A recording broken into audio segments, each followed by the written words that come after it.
नमस्कार मित्रांनो, आमच्या या यूट्यूब चॅनलमध्ये आपल्या सगळ्यांचं अगदी मनापासून स्वागत आहे. मित्रांनो, आज आपण अतिशय हृदयस्पर्शी अशी कथा घेऊन आलो आहोत. चला तर व्हिडिओ स्किप न करता ही कथा संपूर्ण ऐका. मला आजही आठवतात मधले ते दिवस. मी खूप एन्जॉय करायचे कॉलेजमध्ये. खरं सांगायचं झालं ना, पहिल्यांदा 10वी पास होऊन जेव्हा मी कॉलेजमध्ये गेले होते ना, तेव्हा मी एवढी एक्सायटेड नव्हते. पण ओके, मी मस्तीत मिरवणारी नक्कीच होती. कॉलेजचा पहिला दिवस मला आजही आठवतो. नवीन मिळणारे मित्रमैत्रिणी, नवीन सर, टीचर. खरं सांगायचं झालं ना, मी कॉलेजमध्ये असताना मला नवीन मैत्रिणी मिळाल्या आणि खूप मित्रसुद्धा मिळाले. मित्र म्हणायला तर शिवम सॉलिड होता आणि अजूनसुद्धा आहे. आम्ही मैत्रिणी ट्युशनमध्ये सुद्धा एकत्र होतो. माझ्या काही मैत्रिणी गावाकडच्या तर काही शहराकडच्या होत्या. मी शहरामध्येच होते. माझे काही मित्रसुद्धा गावाबाहेरचे होते. कॉलेजमध्ये येताना त्यांना थोडा त्रास व्हायचा, पण कॉलेज आमचं खूप मजेशीर होतं. कॉलेजमध्ये आम्ही खूप मज्जा करायचो. कॉलेजमधले तास आणि आम्ही कॉमर्स स्टुडंट, त्यात खूप मज्जा यायची. अकाउंटचे सर आम्हाला खूप छान शिकवायचे. फेवरेट सर होते ते आमचे आणि आत्तासुद्धा आहेत. माझ्या कॉलेजमध्ये ना एक प्रतीक्षा नावाची मुलगी होती. म्हणजे माझी मैत्रीण होती ती. पण आम्ही एवढं क्लोज नव्हतो. क्लासमेटसारखी होती. दिसायला खूप सुंदर, लांब सडक केस तिचे, दिसायला नाजूक, गोरी गोरी पान, गुलाबी ओठ, तपकिरी डोळे. नाजूक होती ती आणि प्रेमळसुद्धा होती. तेवढीही रागीट स्वभावाची, पण शांत होती ती. कॉलेजच्या दिवसांमध्ये ना, प्रत्येक कॉलेजमध्ये एक सुंदर हिरोसारखा मुलगा असतो. म्हणजे दिसायला बरं का. आमच्या कॉलेजमध्ये पण आमच्या क्लासमध्ये मोहिल नावाचा एक मुलगा होता. दिसायला खूप छान होता तो. गोरा पाण सुंदर होता आणि तो प्रत्येक मुलीला वेड लावणारा होता. सगळ्या मुली त्याच्यावर फिदा व्हायच्या. पहिल्या नजरेत कुणालाही आवडेल असाच होता तो. मला स्वभाव तर त्याचा माहीत नव्हता, पण सगळे म्हणतात छान आहे तो. आणि कॉलेज म्हटलं की मित्रमैत्रिणींमध्ये राग असतोच, प्रत्येकालाच असतो, त्यात काही नवल नाही. तो माझ्या क्लासमधला हिरो होता ना, म्हणजे मोहिल त्याला सगळे लाडाने माही म्हणायचे. इवन सर पण म्हणायचे. लाडाने लाडका होता तो आणि माही सोबत राहणारा त्याचा जिवलग मित्र म्हणजे सागर, आणि तो सुद्धा छान होता. नवीन कॉलेज आणि नवीन लोक यामध्ये आमच्या कॉलेजमध्ये एक नवीन परंपरा होती. ती म्हणजे की सगळ्यांनी कॉलेजमध्ये पारंपरिक कपडे घालून यायचं. तर मुलींनी असं ठरवलं होतं की आपण सगळ्यांनी साडी घालायची आणि बॉईज लोकांनी त्यांना आवडेल ते घालायचं. तर त्या दिवशी कॉलेजमध्ये फंक्शन असताना प्रतीक्षाने खूप छान फिक्कट गुलाबी कलरची साडी, त्यावर मॅचिंग बांगड्या, नथ आणि तिला शोभेल असे सुंदर हलकंसं मेकअपसुद्धा तिनं केलं होतं. त्यात ती दिसायला खूप सुंदर आणि त्याहीपेक्षा सुंदर तिच्या अंगावरची ती साडी तिला खूप शोभून दिसत होती. त्यावर आमच्या क्लासचे बॉईज लोक पण काही कमी नव्हते. सगळ्यांनी रंगबिरंगी जसे रंग उधळले असे कपडे सगळ्यांनी घातले होते. त्यामध्ये आमचा माही, कॉलेजचा हिरो, तो आधीच गोरा असल्यामुळे त्याने ब्ल्यू कलरचा शर्ट घातला होता. त्यावर ब्लॅक कलरची जीन्स आणि त्यावर तो खूप सुंदर दिसत होता. आणि त्याने डोळ्याला गॉगलसुद्धा लावलेला होता.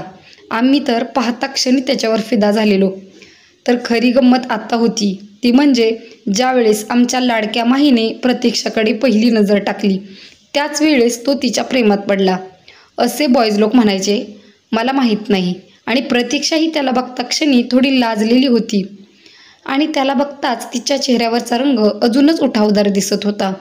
गुलाबी दिसत होती ती. पूर्ण लाली लाल झालेली प्रतीक्षा आणि माहीला सगळे एकमेकांच्या नावाने चिडवायचे.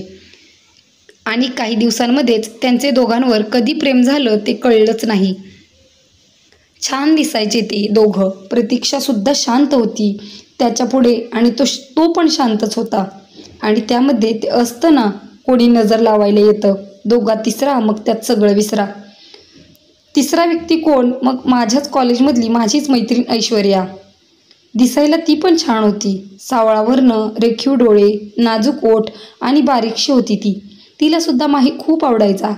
आमच्याप्रमाणेच ऐश्वर्यासुद्धा शांत स्वभावाची होती. बरं, ते आमच्यासमोर हा पण मात्र मनात तिच्या वेगळंच काही असायचं. जेव्हा प्रतीक्षा माहीसोबत काही कॉलेजच्या कामानिमित्त बोलायचे तेव्हा ऐश्वर्याला खूप चिड यायची, राग यायचा प्रतीक्षाला आणि माहीला एकत्र बघितल्यावर. ऐश्वर्याला ते नकोसं वाटायचं, पण काय असतं ना, प्यार तो किसी का होता है, दूसरे से तो हम बांट नहीं सकते ना. पण काही असो, आम्हा सर्व मैत्रिणींना प्रतीक्षा, ऐश्वर्या आणि माही यांची लव्ह स्टोरी म्हटलं तर खूप मजा यायची. लव्ह स्टोरी हा शब्द काढला तर आम्ही आणखीच त्या तिघांची खिल्ली उडवायचो. तसेच ट्युशनमध्ये सुद्धा आमचा अख्खा क्लास सोबत होता आणि सातपुते सर तेच आम्हाला अकाउंट शिकवायचे. कॉलेजप्रमाणे ट्युशनमध्येही सुद्धा आमचे बरेचसे प्रोग्राम चालायचे. आता या तिघांच्या लव्ह स्टोरीला एक वेगळंच वळण मिळणार होतं. ते म्हणजे आमच्या क्लासमध्ये रक्षाबंधनाचा एक अनोळखी कार्यक्रम ठेवण्यात आला होता. त्यामध्ये आम्ही सर्वजण एकत्र यायचं आणि त्यामध्ये गंमत अशी की जेवढे पण बॉयज होते त्यांना प्रत्येकांना एका मुलीने राखी बांधायची. त्यात आमचा लाडका माहीसुद्धा होता. त्यात माझं नशीब फारच खराब. त्या दिवशी रक्षाबंधनाचा कार्यक्रम सुरू असताना नंबर वाईज एकानं जायचं होतं. त्यामध्ये माझा नंबर आणि आमच्या लाडक्या माहीचा नंबर एकाच वेळेस आला. शिट, मला तर खूप दुःख झाले त्यावेळेस. माझ्या कॉलेजच्या लाडक्या माहीला मी राखी बांधली. त्या दिवशी खूप वाईट दिवस होता तो.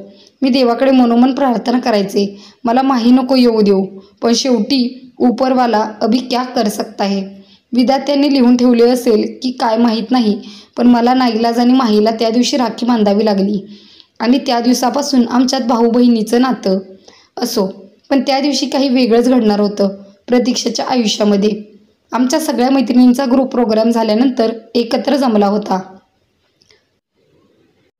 त्यामध्ये प्रतीक्षा आणि ऐश्वर्यासुद्धा होते.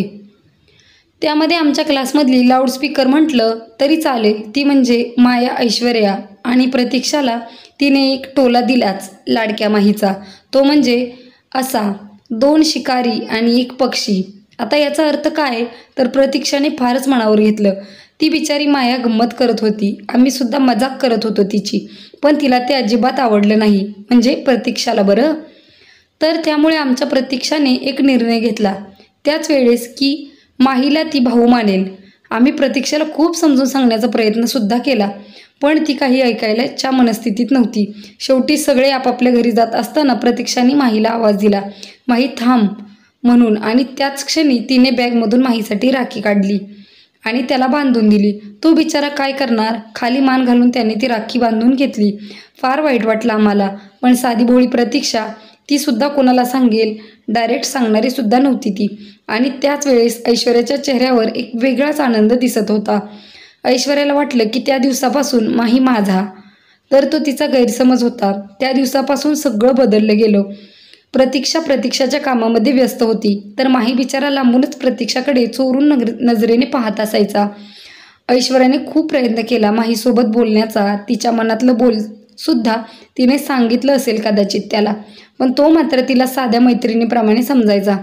खरं तर आम्ही 4-5 मैत्रिणी मुलींमध्ये असायचो, तर ऐश्वर्या आणि तिच्या काही मैत्रिणी त्यांचा व्हॉट्सअप ग्रुप होता. आमच्याकडे मोबाईल नव्हता तेव्हा. आम्ही फक्त बघत बसायचं. बघता बघता कॉलेजची परीक्षा आणि कॉलेज बंद होण्याच्या मार्गावर, म्हणजेच उन्हाळ्याच्या सुट्ट्या लागलेल्या होत्या. आम्ही तेव्हा 12वीमध्ये होतो. तेव्हा हे सगळं घडलेलं. आम्ही सगळे आता नवीन वाटेवर होतो. सगळे आपापल्या गावी जाणार होते आणि सगळ्यांना नवीन मार्ग मिळणार होता. प्रत्येकाने आपल्या भविष्याकडे लक्ष केंद्रित केलं होतं. कॉलेजची मस्ती आणि कॉलेजची ती लव्ह स्टोरी या तिघांच्या आठवणी आजही आठवणीत आहेत. 11वीपासूनची मैत्रीण आणि त्यातले अनुभव खरंच खूप अविस्मरणीय होते. कधी विसरू नाही शकत त्या दिवसाला मी.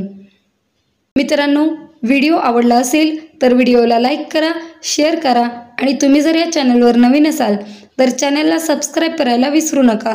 सोबतच बेल आयकॉनवर क्लिक करा, जेणेकरून अशाच नवीन व्हिडिओंच्या नोटिफिकेशन तुम्हाला मिळत जातील.